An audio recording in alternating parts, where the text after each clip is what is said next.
देखिए, organism and it's environment में हम चल रहे थे अडेप्टेशन पे कि किस ऑर्गेनिज्म की क्या इकोलॉजिकल नीड्स है, कितने किस हिसाब से एनवायरनमेंट के लिए अपने अडेप्ट होते हैं। अब आइए adaptation for temperature in variation in plant. तो प्लांट में टेम्परेचर वेरिएशन के लिए वो किस हिसाब से अडेप्ट होते हैं, आइए देखते हैं। सबसे पहली चीज, हाई टेम्परेचर पे ग्रो करने वाले प्लांट क्या कहलाएंगे? जीरोफाइट या जीरोफिटिक प्लांट। मतलब हाई टेम्परेचर पे जो प्लांट ग्रो करते हैं उन्हें हम जीरोफिटिक, या फिर ये लो वाटर पे, बहुत ही कम वाटर पे ग्रो करने वाले प्लांट और हाई टेम्परेचर पे ग्रो करने वाले, या फिर बहुत ही कम वाटर, तो वो हम कहलाते हैं जीरोफिटिक प्लांट। तो डेजर्ट एरिया में पानी की कमी है, और डेजर्ट एरिया में पानी की कमी है, तो वहां पे पानी की कमी और हाई टेम्परेचर, तो वहां पे आपके ग्रो करने वाले प्लांट जीरोफिटिक है। लेकिन कुछ पहाड़ों पे भी, लो टेम्परेचर पे भी आपके जो प्लांट ग्रो करते हैं, क्योंकि लो टेम्परेचर पे भी सॉइल में वाटर की कमी होती है, तो वहां के प्लांट भी जीरोफिटिक अडेप्टेशन ही अपना लेते हैं। ठीक, तो देखिए इन प्लांट में टेम्परेचर वेरिएशन के लिए क्या क्या एडेप्टेशन पाई जाती है। सबसे पहली चीज, ये जो प्लांट है जो लो वाटर में ग्रो कर रहे हैं, सॉइल में वाटर की कमी है या फिर वाटर बहुत नीचे है सॉइल के, तो वहां पे ग्रो कर रहे हैं, इसके लिए इनकी रूट जो है बहुत डीप होती हैं, सॉइल में बहुत डीप में जाएंगी, जिससे कि वाटर लेवल तक पहुंच जाएं और वहां से ये वाटर को एब्सॉर्ब कर सके। तो इनमें आपके रूट बहुत डीप ग्रो करती हैं अंडरग्राउंड वाटर तक। ठीक, दूसरी चीज, पानी की कमी तो है ही, तो इनके सेल में एक प्रोलाइन टिपिकल ऑस्मेटाइल प्रोटीन बनती है। प्रोलाइन, ये आपके एक टिपिकल ऑस्मेटाइल, मतलब जो ऑस्मोटिक कॉन्सेंट्रेशन को मेंटेन कर सकती है। तो ये हाई ऑस्मोटिक कॉन्सेंट्रेशन रखेगी सेल के अंदर, जिससे सेल से वाटर का लॉस ना हो। तो ये आपके प्रोलाइन एक टिपिकल ऑस्मेटाइल है। ऑस्मेटाइल मतलब ऑस्मोटिक प्रोटीन है, जो आपके स्ट्रेस कंडीशन में, जीरोफिटिक प्लांट है ना, जीरोफिटिक प्लांट में स्ट्रेस कंडीशन, एडवर्स कंडीशन में बनती है, जो अंदर का ऑस्मोटिक कॉन्सेंट्रेशन मेंटेन करती है। ठीक, फिर आइए आपके बहुत सारे जो डेजर्ट प्लांट हैं, इनकी लीफ की सरफेस पे ठीक क्यूटिकल की कवरिंग होती है।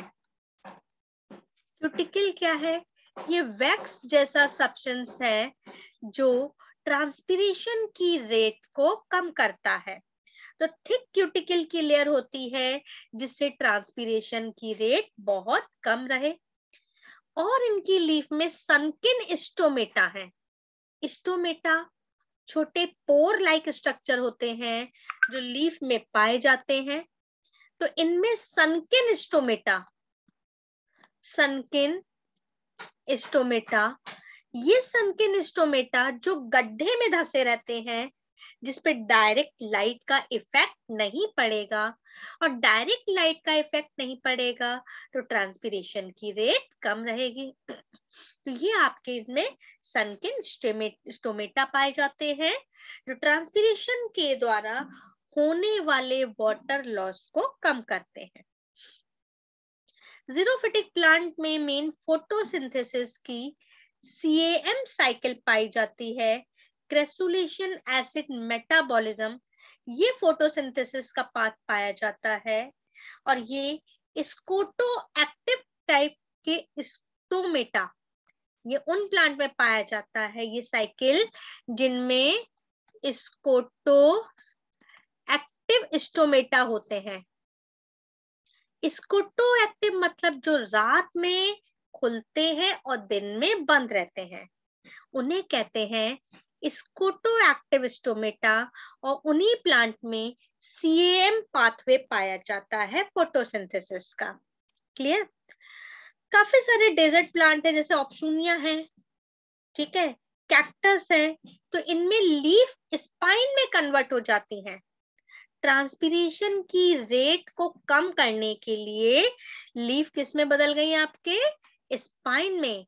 जिस स्पाइन में बदलने से सरफेस एरिया कम हो जाएगा तो वाटर का लॉस कम होगा।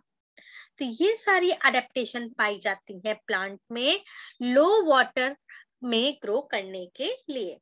ये जीरोफिटिक प्लांट हो गए। अब आइए कुछ एनिमल में अडेप्टेशन चलते हैं। कंगारू रेट, कंगारू रेट जो कि आपके एक नॉर्थ अमेरिका के डेजर्ट में पाया जाता है। ये आपके कंगारू रेट, ये पूरा एक ही वर्ड है, और ये आपके नॉर्थ अमेरिका के डेजर्ट में पाया जाता है। वहां पे भी वाटर की कमी है। तो ये आपके कंगारू रेट कभी भी पानी नहीं पीता, कभी पानी नहीं पीता। और बॉडी में वाटर की कमी को कैसे पूरा करेगा? फैट के ऑक्सीडेशन से। किससे? फैट के ऑक्सीडेशन। फैट के ऑक्सीडेशन से जो वाटर निकलता है उसे हम मेटाबोलाइट वाटर कहते हैं, और उसी से बॉडी में वाटर की कमी को पूरा करता है, क्योंकि ये आपके कभी भी पानी नहीं पीता। तो वाटर की कमी किससे हो रही है? मेटाबोलाइट वाटर से। अब मेटाबोलाइट वाटर क्या हुआ? फैट के ऑक्सीडेशन पे जो वाटर निकलेगा उसे हम कहेंगे मेटाबोलाइट वाटर। अब उससे वाटर की कमी पूरा कर रहा है। अब यूरिन के थ्रू वाटर का लॉस ना हो तो ये कंसंट्रेटेड यूरिन पास करता है, बहुत ही गाढ़ा यूरिन, जिससे वाटर का लॉस ना हो। तो इस तरीके से ये डेजर्ट में रहने के लिए अडेप्टेड है। ठीक, अब आइए अडेप्टेशन इन मैमल्स। तो काफी आपके मैमल्स में भी अडेप्टेशंस पाई जाती हैं। एडेप्टेशन इन मैमल्स, तो देखिए आपके मैमल्स भी अलग अलग क्लाइमेट में रहते हैं। जो मैमल्स कोल्ड क्लाइमेट में रहते हैं, कोल्डर रीजन में,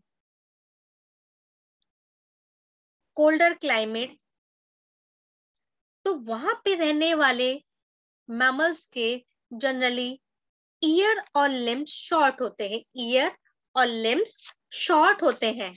तो ये इनकी अडेप्टेशन है, शॉर्ट ईयर एंड लिम्स।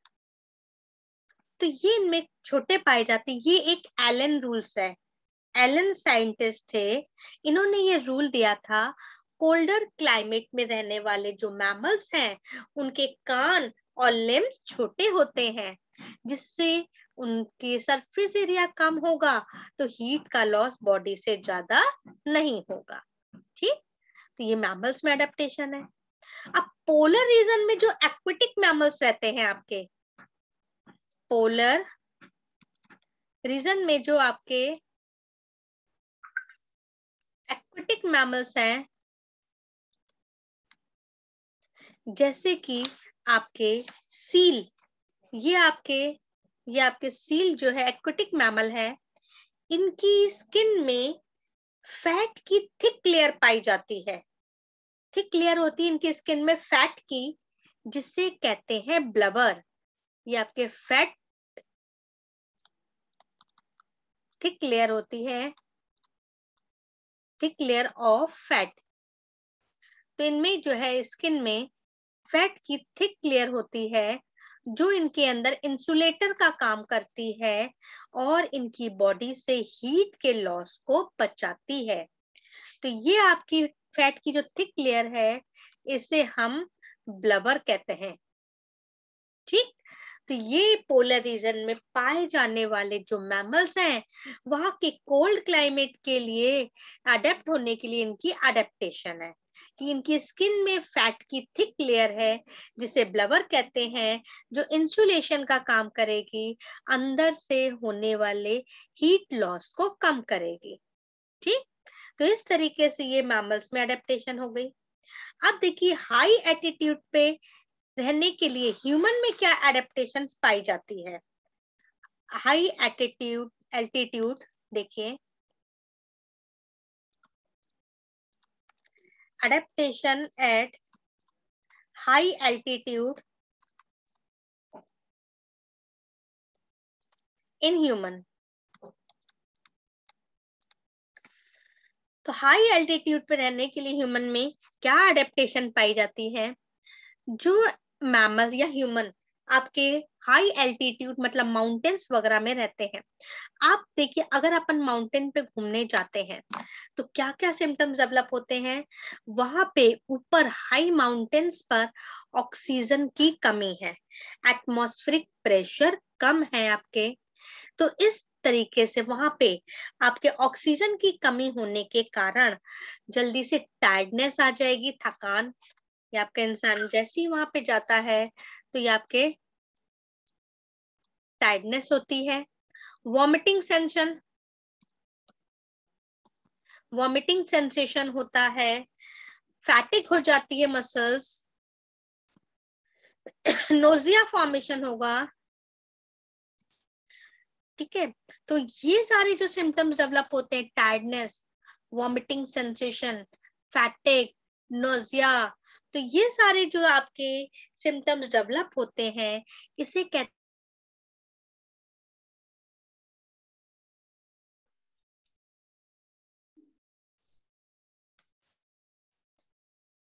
ये आपके कहलाते हैं एल्टीट्यूड सिकनेस।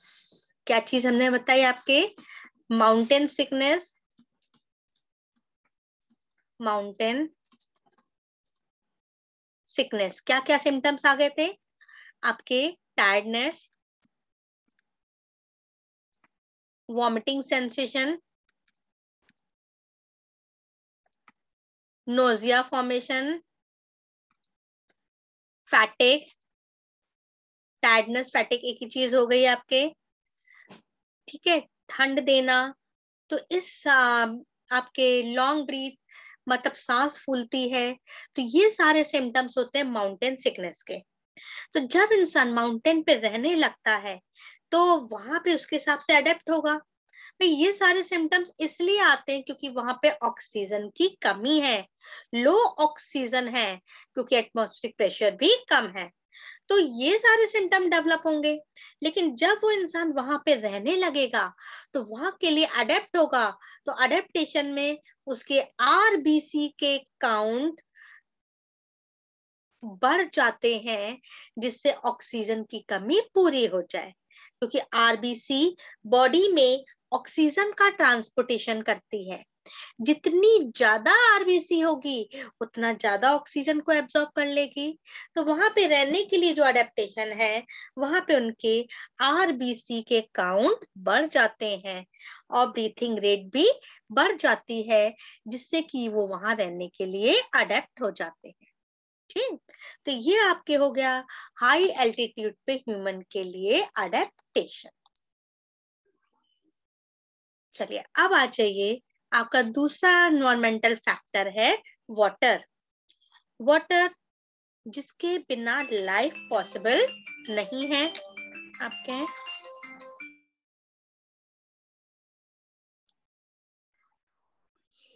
तो ये आपके जो वाटर है जिसके बिना लाइफ पॉसिबल नहीं है, हमारी अर्थ सरफेस पे जो है आपके 71% पार्ट जो है वो आपके वाटर से ही कवर्ड है। ठीक है, तो इस तरीके से कई ऑर्गेनिज्म वाटर में रहते हैं, तो प्लांट हो चाहे एनिमल। तो आपके अगर हम प्लांट का देखें, वाटर में रहने वाले प्लांट कहलाएंगे हाइड्रोफाइट्स। वाटर में रहने वाले प्लांट क्या कहलाते हैं? हाइड्रोफाइट्स या एक्वेटिक प्लांट। तो इनमें आपके प्लांट, इन प्लांट्स में वाटर में रहने के लिए क्या एडेप्टेशन पाई जाती है? इनके टिश्यू में बड़े बड़े एयर चैम्बर होते हैं जिसे कहते हैं एरन कायमा। ये आपके कहलाएंगे एरन कायमा, जो बड़े बड़े एयर चैम्बर होते हैं जिससे कि उनमें एयर फिल हो जाएगी, एयर फिल हो जाएगी, तो जिससे ये गैसियस एक्सचेंज में आसान होगा। तो ये आपके सेल और के बीच में गैसियस एक्सचेंज इजिली हो जाएगा। तो इस तरीके से ये आपके इनमें बड़े बड़े एरन गामा पाए जाते हैं जो इनमें गैसियस एक्सचेंज में हेल्प करेंगे। ठीक, तो जो organism wide range of salinity को, वाटर में आपके सॉल्ट होता है, जिस वाटर में सॉल्ट होता है उसे सैलाइन वाटर कहते हैं। तो जो organism wide range of salinity को टॉलरेट कर लेते हैं उन्हें हम यूरी हैलाइन कहते हैं, और जो organism wide range of salinity को टॉलरेट नहीं कर पाते उन्हें हम स्टेनोहैलाइन कहते हैं। ठीक, जो organism wide range of salinity को टॉलरेट कर ले उन्हें यूरी हैलाइन, और जो नहीं कर पाए स्टेनोहैलाइन। ये आपके वाटर के हिसाब से ऑर्गेनिज्म हो गए। नेक्स्ट आ जाइए, आपका इन्वायरमेंटल फैक्टर है लाइट। लाइट आपको मालूम है इससे लाइफ के लिए एक एसेंशियल फैक्टर है, और लाइट का अमाउंट और ड्यूरेशन अलग अलग ऑर्गेनिज्म के लिए वेरी करता है। तो लाइट का जो मेन सोर्स है वो है हमारा सन, और सन से आपके जो लाइट आती हैं इससे आपके इलेक्ट्रोमैग्नेटिक वेव्स आती हैं। ये जो भी रेडिएशन सन से आती है उन्हें हम सोलर रेडिएशन कहते हैं, सोलर रेडिएशन। और ये आपके इलेक्ट्रोमैग्नेटिक वेव्स होती हैं, इलेक्ट्रोमैग्नेटिक वेव्स। तो ये आपके इलेक्ट्रोमैग्नेटिक वेव्स होती हैं। जो भी लाइट एनर्जी आती है सन से, हमारा एटमॉस्फेयर जो है एक कांस्टेंट रेट से 2 कैलोरी पर सेंटीमीटर पर मिनट के हिसाब से जो आपकी लाइट आती है इसे कहते हैं सोलर कांस्टेंट, सोलर कांस्टेंट। तो एटमॉस्फेयर जो आपके इस एनर्जी को जो एब्सॉर्ब करता है, कैरी करता है, वो इससे कहते हैं सोलर कांस्टेंट 2 कैलोरी पर सेंटीमीटर स्क्वायर पर मिनट। तो ये आपके सोलर कांस्टेंट कहलाएगा। ठीक है, अब देखिए लाइट को लेने का जो ऑर्गेनिज्म लाइट को एब्सॉर्ब कर सकते हैं वो है आपके ग्रीन प्लांट। ग्रीन प्लांट्स ही हैं जो फोटोसिंथेसिस प्रोसेस में लाइट एनर्जी को एब्सॉर्ब करते हैं। ठीक है, बाकी किसी में कैपेसिटी नहीं है कि लाइट एनर्जी को एब्सॉर्ब कर सके, हम लोग में तो नहीं है। तो ये कैपेसिटी, लाइट एनर्जी को लेने की कैपेसिटी केवल आपके ग्रीन प्लांट्स में होती है, और वो इसलिए क्योंकि उनमें क्लोरोफिल प्रेजेंट है, उनमें आपके क्लोरोफिल होता है, जिस कारण ग्रीन प्लांट में लाइट एनर्जी लेने की कैपेसिटी पाई जाती है। तो इसकी प्रेजेंस के कारण ही ग्रीन प्लांट्स लाइट एनर्जी को एब्सॉर्ब करके फोटोसिंथेसिस करते हैं, लाइट एनर्जी को एब्सॉर्ब करके फोटोसिंथेसिस करते हैं। अब देखिए लाइट की ड्यूरेशन के अकॉर्डिंग देखें तो प्लांट्स आपके 3 टाइप के होते हैं, long day plant, short day plant and day neutral plant. Long day plant, short day plant and day neutral plant. जिन प्लांट की फ्लावरिंग के लिए, जो प्लांट को आपके फ्लावरिंग के लिए या अपनी ग्रोथ के लिए 12 से 14 घंटे की जो है लाइट चाहिए, डे की लेंथ चाहिए, 12 से 14 घंटे की आर की डे लेंथ चाहिए, वो नहीं हम कहेंगे लॉन्ग डे प्लांट। मतलब जिन प्लांट की फ्लावरिंग के लिए, फ्लावर के खिलने के लिए 12 से 14 घंटे की डे लेंथ चाहिए उन्हें हम लॉन्ग डे प्लांट कहते हैं, जैसे कि वीट, गेहूं। ठीक, शॉर्ट डे प्लांट, जिन प्लांट की फ्लावरिंग के लिए उन्हें 12 से 14 घंटे के डार्क चाहिए, क्या चाहिए आपके, डार्क, वो कहलाएंगे शॉर्ट डे प्लांट। क्योंकि उनके डार्क का टाइम ज्यादा चाहिए, बल्कि और डे का टाइम कम चाहिए। तो ये शॉर्ट डे प्लांट हो गए, जैसे यूफॉर्बिया। और डे न्यूट्रल प्लांट, जिन पे लाइट के ड्यूरेशन, जिनकी लाइफ में लाइट के ड्यूरेशन का इफेक्ट ना पड़े, उसे हम कहते हैं डे न्यूट्रल प्लांट। तो लाइट के ड्यूरेशन के अकॉर्डिंग प्लांट 3 टाइप के हैं, long day, short day and day neutral. ठीक, इस तरीके से आपके प्लांट पे लाइट का इफेक्ट पड़ता है। अब आ जाइए, चलेंगे एनिमल पे लाइट का effect. Effect of light on animals. देखिए बेटा, एनिमल्स पे भी लाइट का इफेक्ट पड़ता है, और किस तरीके से एनिमल अडेप्टेड है। पहला, बर्ड माइग्रेशन। आपको मालूम है, जैसे जैसे डे की लेंथ बढ़ती चली जाएगी, डे लाइट, वैसे वैसे बर्ड्स का माइग्रेशन शुरू हो जाता है। तो सुबह जब उजाला होता है, उसके बाद बर्ड्स का माइग्रेशन होता है। जैसी शाम ढलने लगती है, वैसी बर्ड्स अपने अपने नेस्ट में, घोंसले में वापस आ जाती हैं।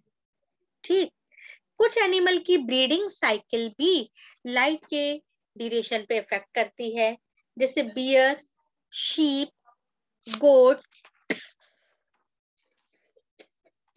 ये सब आपके शॉर्ट ड्यूरेशन ऑफ लाइट में हीट में आते हैं। मतलब इनको हीट अप होने के लिए शॉर्ट ड्यूरेशन ऑफ लाइट चाहिए। जबकि टर्की, बियर, टर्की जो ब्रीड होती है ना, वो आपके उसको हीट अप होने के लिए लॉन्ग ड्यूरेशन ऑफ लाइट चाहिए। जब डे की लेंथ ज्यादा चढ़ेगी, तब वो उनमें हीट अप होंगे। और स्क्वेरल वगैरह है, उन पे लाइट का कोई इफेक्ट नहीं पड़ता है।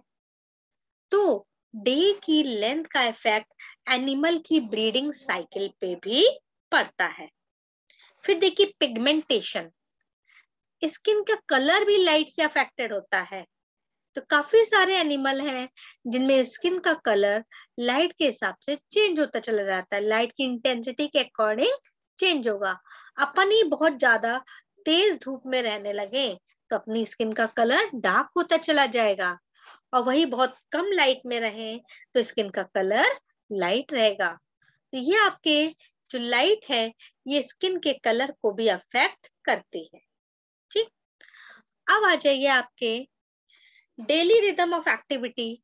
जो ऑर्गेनिज्म की डेली रिदम, दिन रात की जो एक्टिविटी है, उसके हिसाब से लाइट पे क्या इफेक्ट पड़ता है।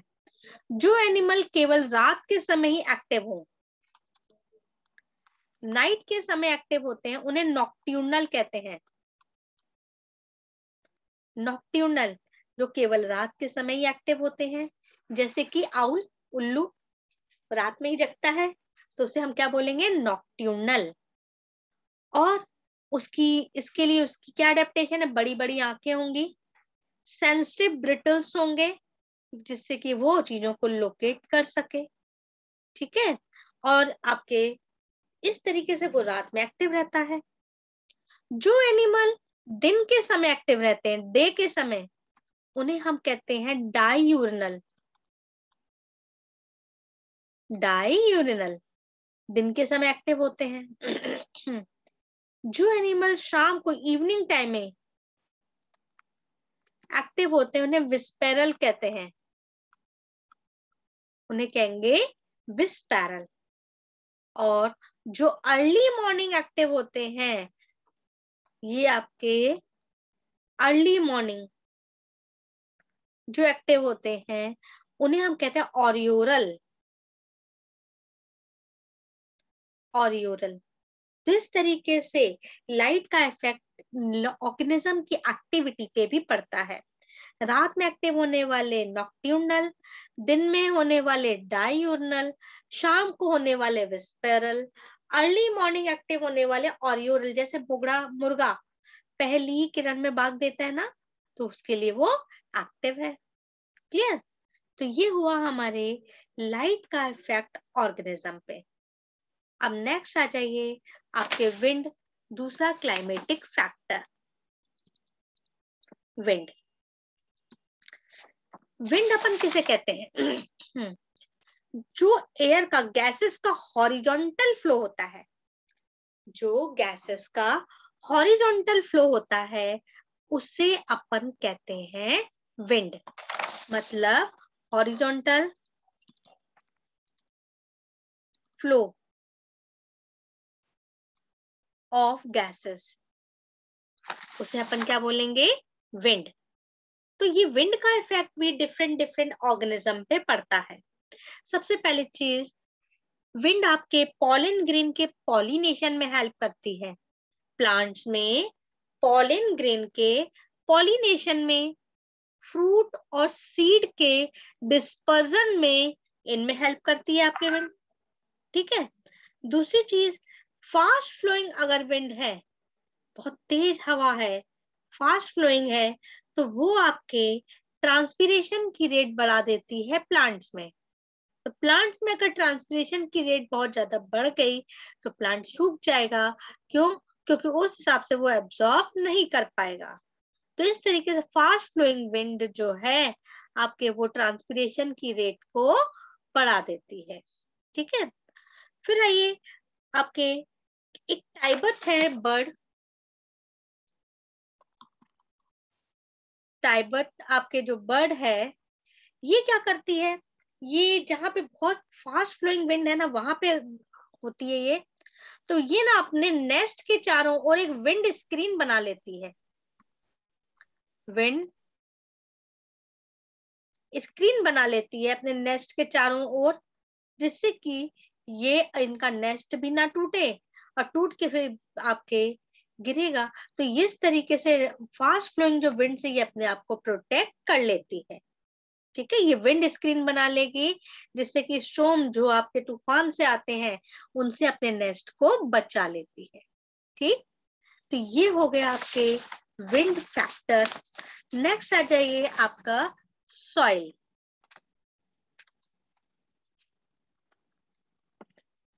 सॉइल भी आपका एक एनवायरमेंटल फैक्टर है।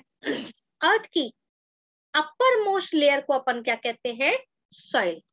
अर्थ की अपर मोस्ट लेयर सॉइल कहलाती है, जिसमें आपके मिनरल्स और different partially decompose organic matter, सारी चीजें पाई जाती हैं, उसे अपन कहते हैं सॉइल। सॉइल के बनने का प्रोसेस कहलाता है वेदरिंग।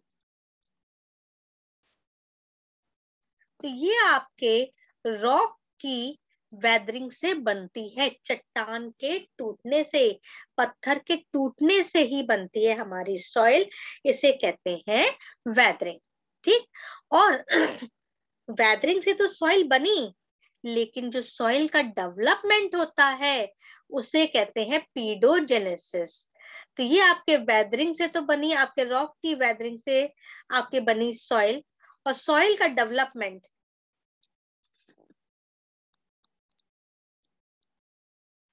ये कहलाएगा पीडोजेनेसिस। सॉइल के डेवलपमेंट में से मिनरल्स, ऑर्गेनिक मैटर, ये सारी चीजें मिलती हैं, वाटर। तो ये आपका प्रोसेस कहलाता है पीडोजेनेसिस। ठीक है।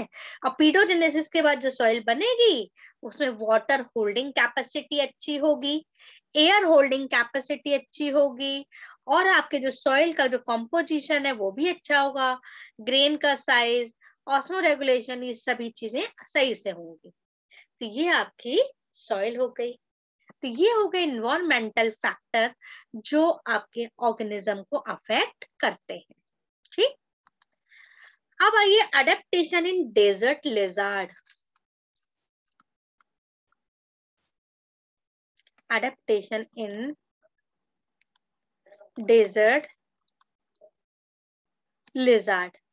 डेजर्ट में आपकी जो लिजर्ड छिपकलियां पाई जाती हैं, वो किस तरीके से वहां के एनवायरनमेंट को अडेप्ट करती हैं। आपको मालूम है लिजर्ड जो है हिट्रोथम रेप्टाइल फाइलम का एनिमल है। हिट्रोथम्स है, मतलब इनकी बॉडी का टेम्परेचर कांस्टेंट नहीं रहता। तो ये हिट्रोथम्स है। तो ये किस तरीके से अपने आप को वहां के एनवायरनमेंट के लिए अडेप्ट करती हैं। जब वहां का टेम्परेचर नीचे गिरने लगता है, लो होने लगता है, तो ये आपके सन की हीट लेकर अपने आप को वार्म अप कर लेती हैं, बॉडी टेम्परेचर को बढ़ा लेंगी, ठीक है, तो कंफर्ट जोन में ले आएंगी। लेकिन जब वहां का टेम्परेचर बहुत हाई होने लगे तो ये आपके शेडी प्लेसेस पे चली जाती हैं, शेड में, जहां पे इनकी बॉडी का टेम्परेचर लो कर लेंगी। तो इस तरीके से ये अपने बॉडी के टेम्परेचर को मेंटेन कर लेती हैं। हाई टेम्परेचर पे ये क्या करेंगी, शेडी प्लेसेस पे चले जाएंगी, और लो टेम्परेचर पे ये सन के नीचे आके अपने आप को वार्म अप कर लेंगी। क्लियर? तो इस तरीके से ये अपना बॉडी का टेम्परेचर मेंटेन करते हैं। नेक्स्ट आ जाइए आपके adaptation in aquatic habitat. Aquatic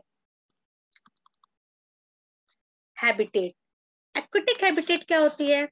पानी में रहने वाले ऑर्गेनिज्म को हम कहते हैं aquatic animals. Aquatic organism, aquatic plant, aquatic animal. तो हमने आपको बताया था एक्वेटिक प्लांट में बड़े बड़े एरेनकाइमा, एयर चैम्बर पाए जाते हैं, जो उनमें गैसियस एक्सचेंज में हेल्प करेंगे, साथ में उनकी फ्लोटिंग बायोन्सी में भी हेल्प करते हैं, ठीक है। फिर आपके प्लांट्स पे क्यूटिकल की लेयर होती है, वैक्स जैसे सब्सटेंस की, जो उन्हें वाटर के इफेक्ट से डैमेज होने से बचाती है। क्लियर? फिर आपके जो एक्वेटिक प्लांट में जो रूट्स होती हैं, आपके रूट्स पुअरली डेवलप होती हैं,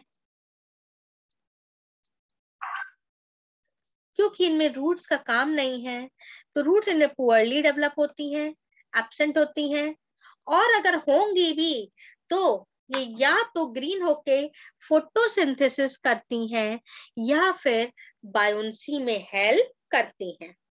तो ये आपके रूट्स वैसे डेवलप नहीं होती, जैसे आपके एब्सेंट होती हाइड्रेला, निम्फिया प्लांट में, लेकिन जिनमें है होती हैं उनमें या तो ग्रीन होके फोटोसिंथेसिस में हेल्प करेंगी, जैसे सिंगाड़ा की रूट, और या फिर आपके फूल का ट्रांस जो है बायोन्सी में हेल्प करते हैं, ठीक। तो ये आपके एडेप्टेशन हो गई प्लांट्स में। फिर आपके एक्वेटिक एनिमल, तो पानी में रहने वाले जो एनिमल है, समुद्र में या पानी में, उन्हें एक्वेटिक एनिमल कहते हैं। जैसे मैराइन फिशेस होती हैं, तो मैराइन फिशेस और वर्टिब्रेट जो हैं आपके किस तरीके से अपने आप को वाटर के टेम्परेचर के हिसाब से अडेप्ट करते हैं। सबसे पहली चीज आपको बता दें कि जो आपके मैराइन फिशेस हैं वो आपके बहुत ओशियन में बहुत नीचे की ओर रहती है, डेप्थ में, जहां पे आपके लाइट नहीं पहुंच पाती है, ठीक है। तो इस तरीके से बहुत नीचे पे रहने के लिए ये अडेप्टेड है, जहां का प्रेशर 100 टाइम्स से भी कम होगा आपके, ठीक।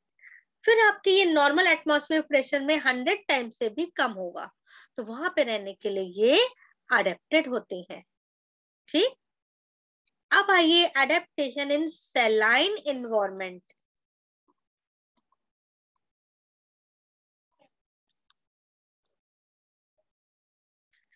सेलाइन इन्वायरमेंट किसे कहते हैं?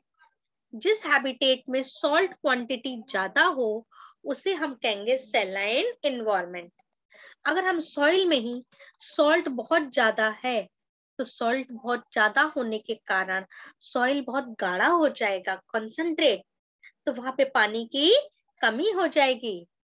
तो उस सॉइल पे जो प्लांट उगेंगे वो आपके जीरोफिटिक प्लांट होंगे। क्यों? क्योंकि सॉइल में पानी की कमी है और वहां पे रुकने के लिए ये अडेप्टेड हैं, ये जीरोफिटिक प्लांट, तो कम वाटर में रहने के लिए अडेप्टेड होते हैं, ठीक।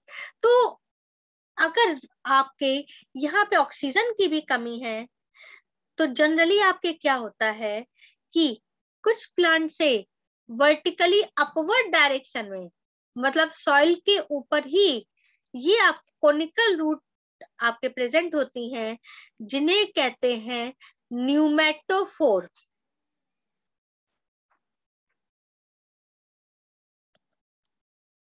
न्यूमेटोफोर जो वर्टिकली अपवर्ड रूट है, सॉइल से ऊपर निकल आती हैं, जिनमें छोटे छोटे पोर बन जाएंगे। इन पोर को कहते हैं लेंटिसेल्स। ये पोर आपके कहलाएंगे लेंटिसेल।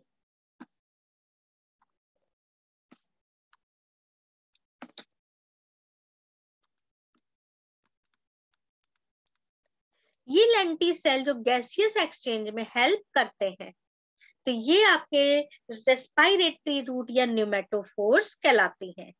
ये इनकी सेलाइन सॉइल में रहने के लिए अडेप्टेशन है, और ऐसे प्लांट को हम कहते हैं मैनग्रूव प्लांट। मैनग्रूव प्लांट, तो ये आपके जैसे राइजोफोरा मैनग्रूव प्लांट है। क्लियर? इस तरीके से आपके अंटार्कटिका रीजन में रहने वाली जो फिशेस हैं, वो आपके अंटार्कटिका रीजन में रहती हैं। किस तरीके से अपने आप को अडेप्ट करती हैं? उनके अंदर एंटी फ्रीज प्रोटीन पाई जाती है और ग्लिसरॉल, जो उनके बॉडी के फ्रीजिंग पॉइंट को और लो कर देगी, जिससे उनकी बॉडी के अंदर का ब्लड जमेगा नहीं और वो इतने लो टेम्परेचर पे वहां पे रह लेंगी। तो ये थी आपके डिफरेंट ऑर्गेनिज्म में अडेप्ट